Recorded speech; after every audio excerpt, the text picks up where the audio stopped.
Então, eu sou Flávio Miliaccio, tenho 85 anos, 64 anos de carreira artística. É isso. Eu acho que esse é um título assim,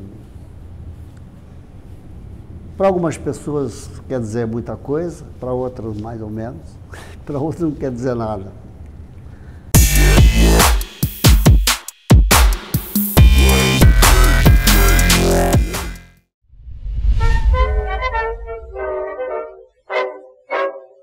Então, a arte para mim, o que é?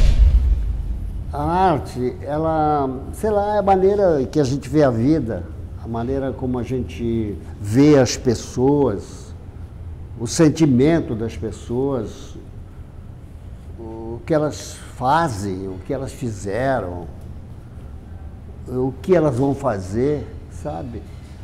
É você diante da vida e tendo a obrigação de mostrar para alguém isso tudo, sabe? Mostrar as pessoas para as pessoas, mostrar as pessoas para você mesmo. Então, arte é isso. A arte é você mostrar as pessoas para as pessoas.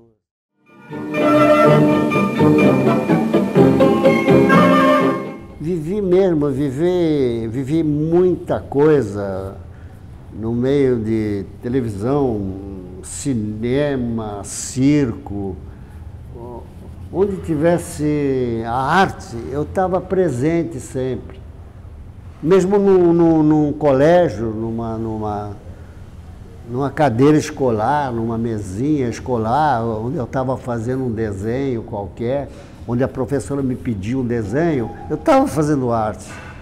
Era uma arte primitiva, uma arte, talvez para mim mesmo, mas era uma arte, entendeu? Então, eu sempre convivi com a arte, mesmo quando eu era pequenininho e tal. Eu me lembro que minha mãe, ela acendia uma luz e projetava a nossa sombra num lençol que ela colocava na janela. Ela queria que os vizinhos lá fora assistissem à nossa representação. Então, ali eu estava fazendo um cinema de sombras, e eu estava fazendo arte. Talvez fosse uma arte assim, aquela arte de coisa ruim, a pessoa que é arteira mesmo, sei lá. Mas era gostoso eu representar para os vizinhos. Eu achava legal. E não sei se eles gostaram muito, mas para mim foi o início da arte de representar para mim.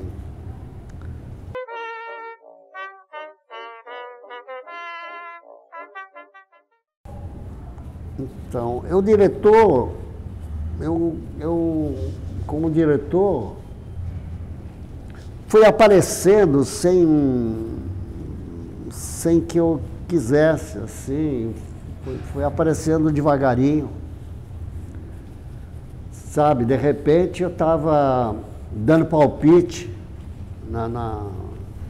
nas peças, dando palpite no texto, dando palpite na arte de representar, dando palpite no cinema que eu via. Quando eu via um filme, eu estava dando palpite. Então eu senti que eu dando palpite, eu estava virando o diretor.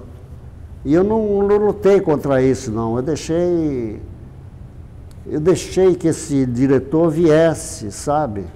Eu não sei se as pessoas gostaram muito, principalmente os outros diretores. Quando eu dava palpite, os outros diretores acho que não gostaram muito, principalmente quando eles estavam me dirigindo, né? Mas isso foi acontecendo de repente. Não sei se houve conflito, eu não sei se houve conflito com outro diretor.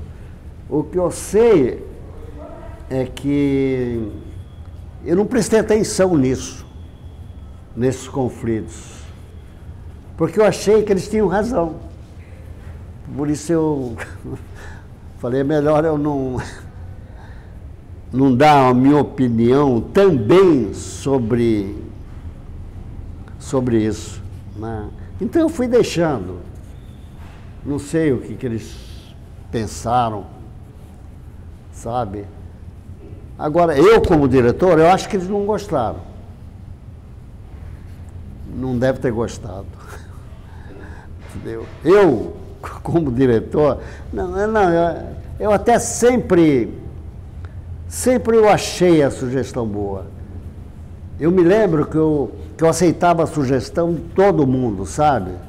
Do cenógrafo, do figurinista, de todo mundo. Até da pessoa que varria o teatro, eu ouvia, eu gostava da opinião dele. Então, eu sempre procurei ouvir a opinião das pessoas. Não sei se eu sempre aceitei, mas que eu ouvia, e sem criar obstáculo nenhum, isso aconteceu.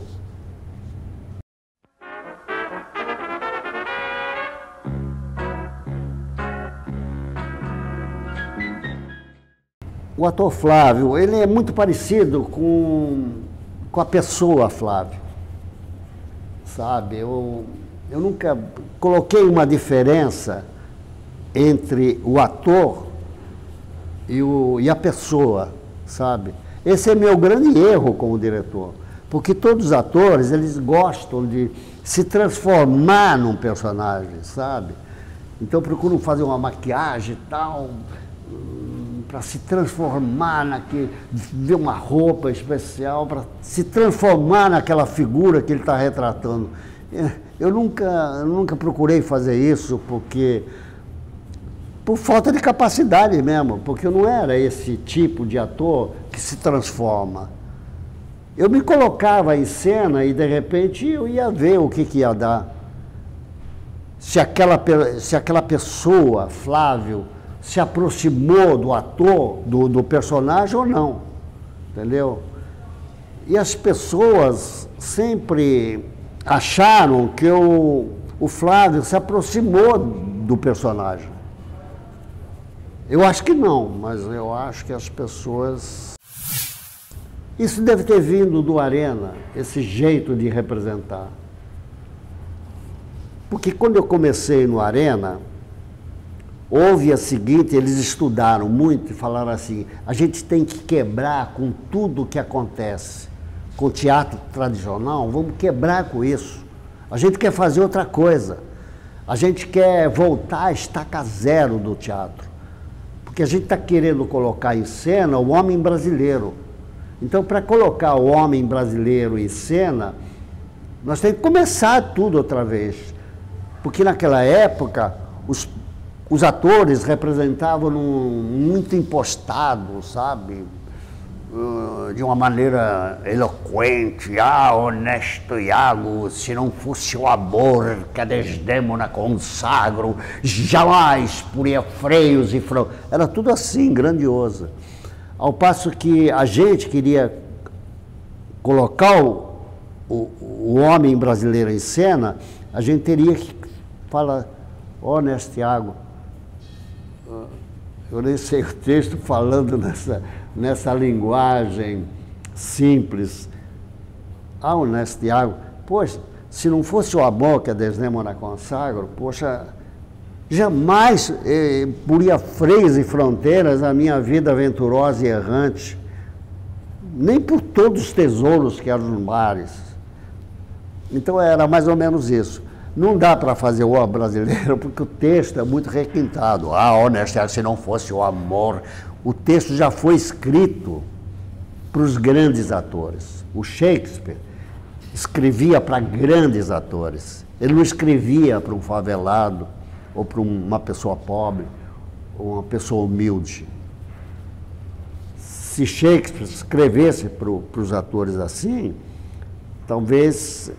A minha interpretação agora, como eu fiz, seria melhor um pouco, você desculpe. Não posso ficar nem mais um minuto com você. Sinto muito amor. Então, aquela vida de São Paulo, quando eu comecei, era toda muito rica, né?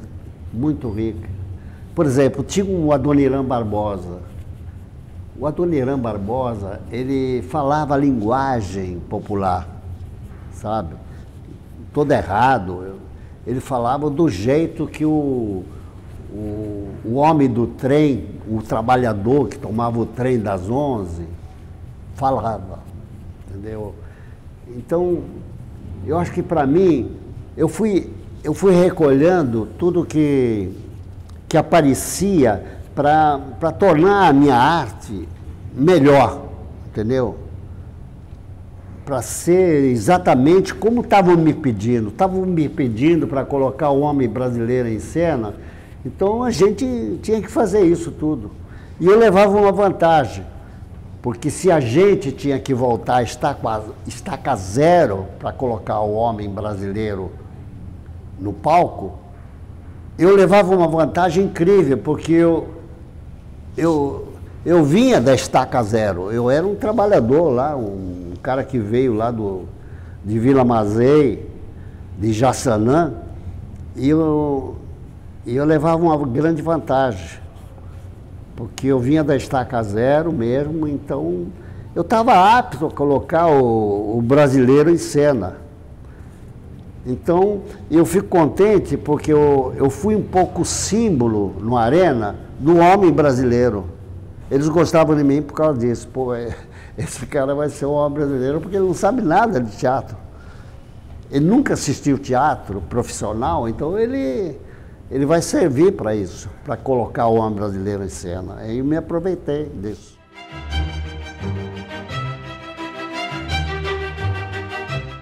Não, tem o Milton Gonçalves. O Milton está aí, o Milton... E o Milton estava na mesma faixa que eu, porque ele vinha de um bairro pobre lá também, e ele era um homem brasileiro também. Então, ele fazia par comigo. E nós dois começamos a fazer isso. Como é que eu comecei em teatro profissional? Eu fiz um curso lá em 1954, no Centenário de São Paulo, tinha um curso lá de teatro. Aí eu soube disso, eu estava fazendo um teatro amador numa igreja. Aí um colega meu falou assim, escuta, estão fazendo um curso aí, em 1954, vamos fazer, eu vou fazer. Eu falei, eu vou fazer também. Ele falou, não, você não vai fazer porque você não sabe nada de teatro, você não vai ser ruim para você. Você nunca assistiu teatro, como é que você vai fazer um curso com essa importância, né? E aí, eu falei, não, eu quero fazer. Ele falou, tá bom, vou te levar então. Ele me levou, eu falei, eu vou ficar assistindo só lá vocês fazerem teste para entrar no curso. Eu fiquei sentadinho lá, e esse meu colega, todos fizeram o teste para entrar, e aí eu fiquei sozinho na plateia lá, e aí falaram assim para mim, e você não vai fazer o teste? Aí ela falou, então vem fazer assim mesmo. Aí eu fui fazer e passei no teste. E o meu colega, que estava todo preparado, não conseguiu. E aí eu comecei a fazer o curso que durou um ano, o ano do quarto centenário. Terminou esse ano, e a professora falou para mim, agora você vai ter que estudar para ver se você aprende um pouco teatro, né? Você vai começar a ver teatro. Mas eu não tinha dinheiro para ir assistir teatro. Aí eu ia na porta dos teatros, ficava olhando os cartazes, as fotografias, e começava a imaginar como é que seria teatro através daquelas fotos, daqueles cartazes. E aí, quando eu estava vendo um dia na porta do teatro, estava estudando as fotografias para... Um sujeito apareceu para mim e falou, você quer assistir a peça? Eu falei, a única coisa que eu quero na vida é assistir uma peça. Aí ele falou, então vem comigo. Ele me levou no Teatro Santana, que estava representando, tinham dois atores incríveis lá, Dulcina e Odilon, e eu passei a assistir aquele espetáculo. A primeira vez que estava vendo um teatro profissional, aí eu vi que tudo aquilo tinha um preço, porque ele me pediu para sorrir nas piadas e bater palma. Eu fazia parte de uma claque. Quer dizer, eu comecei no teatro profissional fazendo claque, eu era claque. Eu tinha que bater palma e rir. Até que um dia eu falei para ele, pô, eu não aguento mais, era uma temporada dos dois, eu falei, não aguento mais rir das mesmas piadas e bater palma. Aí ele falou, olha, eu vou te levar em outros teatros também, porque ele tinha claque em outros teatros. Aí eu comecei a fazer um rodízio, e assim, naquele ano eu pude ver todos os espetáculos que estavam passando em São Paulo, sendo claque, né? Eu me lembro que eu fui claque até do Ronald Golias, por exemplo. Eu ri muito dele, fui obrigado a rir dele.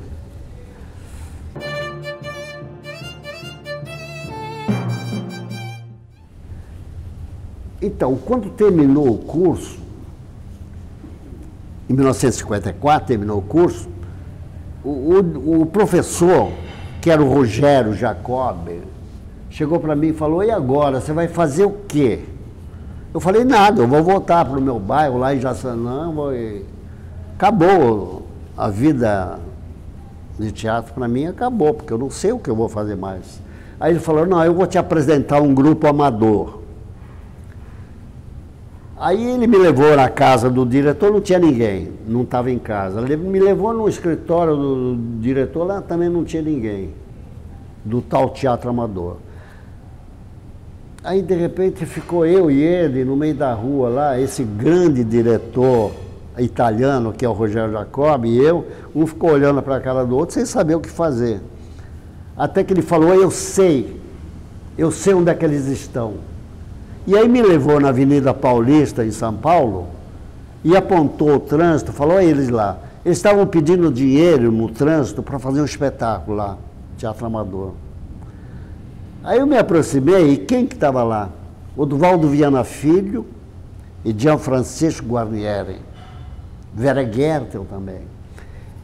Aí o Vianinha virou para mim e falou, você quer entrar no grupo mesmo? Eu falei, quero. Ele falou, então segura a ponta desse lençol. Eles estavam pedindo dinheiro no lençol. Época boa aquela, né? A gente pedia dinheiro em lençol. E aí eu fiquei segurando aquela ponta do lençol e assim eu entrei no grupo amador, Teatro Paulista do Estudante.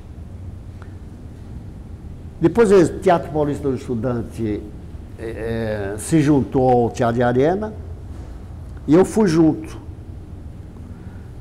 Foi assim que eu conheci Guarnieri, Vianinha, depois veio o Boal, conheci o Milton Gonçalves, Nelson Xavier, e a gente formou esse grupo de teatro de Arena, que fez tanto sucesso e revolucionou o teatro brasileiro, né? Colocando o homem brasileiro em cena.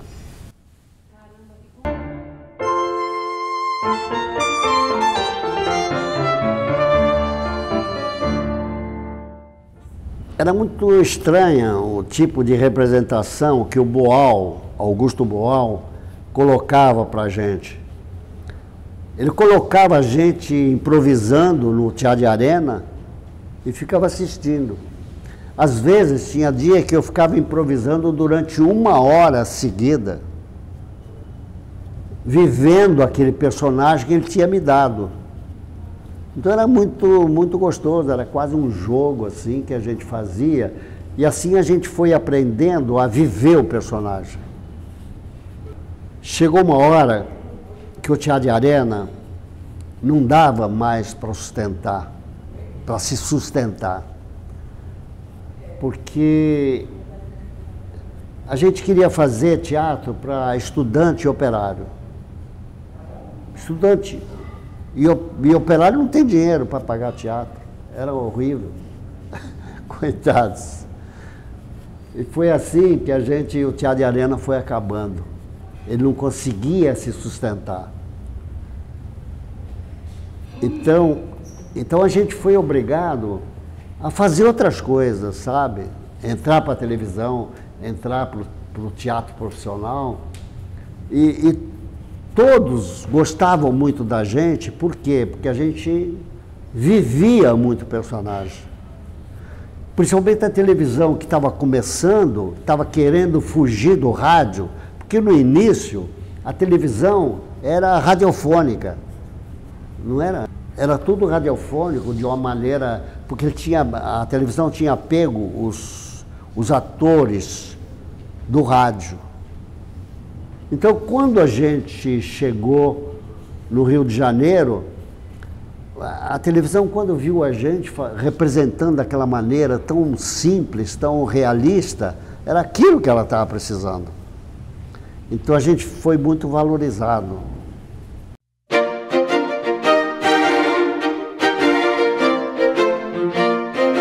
O sucesso, eu nunca liguei muito para isso. Nunca mexeu muito comigo. Sei lá, se tivesse um dinheirinho para comer, para viver normalmente, estava bem, entendeu? As revistas começaram a procurar a gente, mas isso eu nunca fiquei deslumbrado com isso. Para mim era uma coisa normal. A consequência normal do artista era fazer arte, era representar, era dirigir, era fazer cenário. O importante não era sair numa revista, nunca foi importante para mim. Dar entrevista, nada, isso nunca mexeu comigo. Eu queria era representar mesmo que fosse, não importasse se fosse em cinema, teatro, televisão, circo, sabe? Não importa. Se aparecer uma coisa num circo para fazer, eu vou adorar e fazer com a mesma vontade e o mesmo jeito que eu faço. Eu nunca achei legal isso, sei lá. Eu me lembro uma vez que eu estava fazendo o Shazam Xerife, que eu era muito conhecido, muito mesmo, eu vivia com uma criança no colo. Uma vez em Copacabana, eu estava passando em Copacabana, uma criancinha pequena veio, se jogou nos meus braços e ficou abraçado comigo, não queria largar. Aí eu comecei a procurar a mãe e não consegui encontrar a mãe. Eu tive que pegar a criança e levar para uma delegacia. Fica com essa criança aí, porque eu não sei onde é que está a mãe, mas... Então eu vivia assim, eu vivia cercado de gente. Então eu era tão violentamente assediado pelos fãs na época do Shazam Xerife, que uma hora eu resolvi o seguinte: eu vou passar as férias num lugar onde não tem televisão. Então comecei a procurar um lugar que não tivesse televisão, que ninguém tivesse me assistido. E eu encontrei esse lugar. Era um lugar que não tinha luz e não tinha televisão naquela época.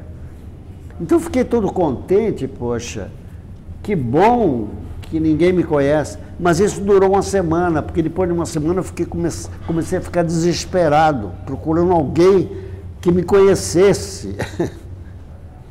Até que depois de uma semana apareceu um garotinho lá, xerife. Aí veio, me abraçou. Foi muito legal.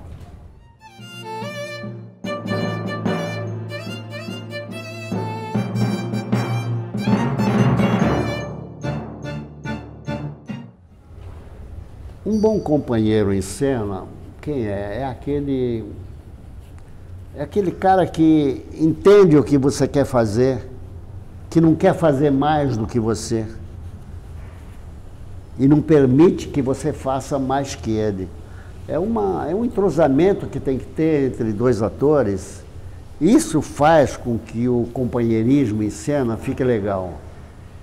É a pessoa entender você, entender o que você está querendo fazer. Eu encontrei colegas que não gostavam daquilo que eu fazia. Encontrei alguns. Quer dizer, eu passei por cima disso, não me importei muito, mas eles estavam lá. Eles ficavam incomodados.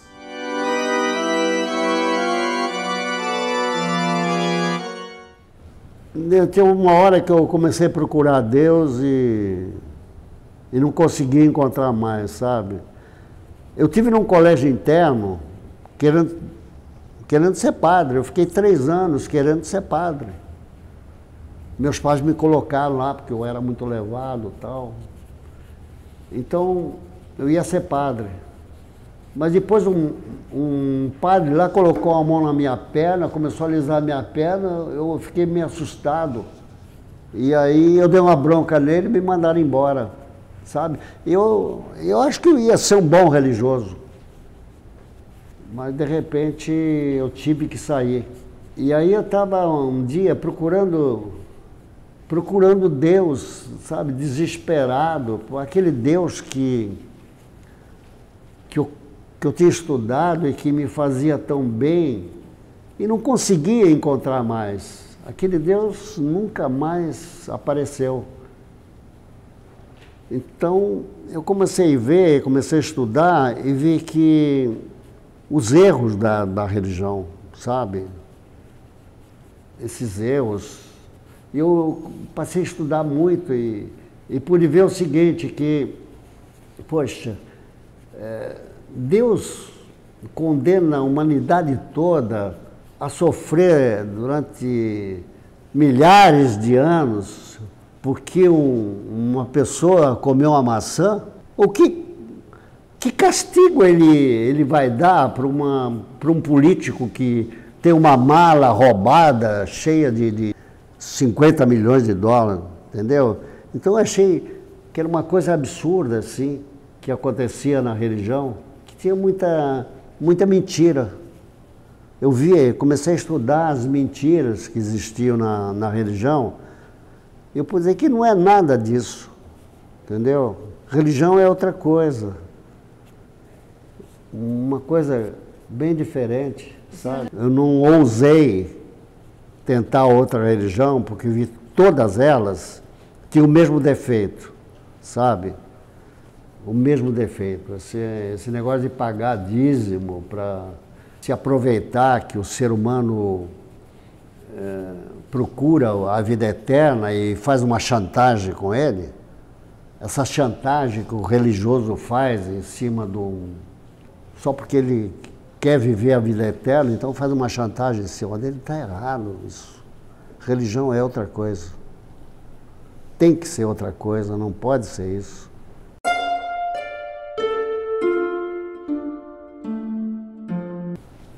A família, por exemplo, tem muita diferença entre as famílias. Cada família é uma coisa completamente diferente. Uma coisa muito rica se ela descobre a sua essência, a essência de cada família, sabe? Quando as pessoas descobrem quem são elas, aí vai tudo bem. Mas a família está desestruturada, sabe? Porque o homem, ele se organizou em sociedade de uma maneira totalmente errada, sabe? Uma família já não é mais a mesma, a religião já não é mais a mesma, a vida em comum não é mais a mesma. Está tudo desestruturado, o casamento não é, porque não é mais o mesmo, sabe? Acabou. Foi tudo errado, fizeram uma coisa muito errada. O homem errou muito. Eu tenho um filho, né? E a gente vai vivendo da maneira como a sociedade permite que a gente viva. A gente vai vivendo. Tem neta, tenho neta. Então a gente vai vivendo de acordo com o que a sociedade permite. Essa sociedade toda desestruturada, que não deu certo. Agora, com 85 anos, o que eu posso esperar? É muita coragem para mim, entendeu? Não acreditar em Deus com 85 anos. Se um jovem de 16, 17 anos não acredita em Deus, para ele tanto faz.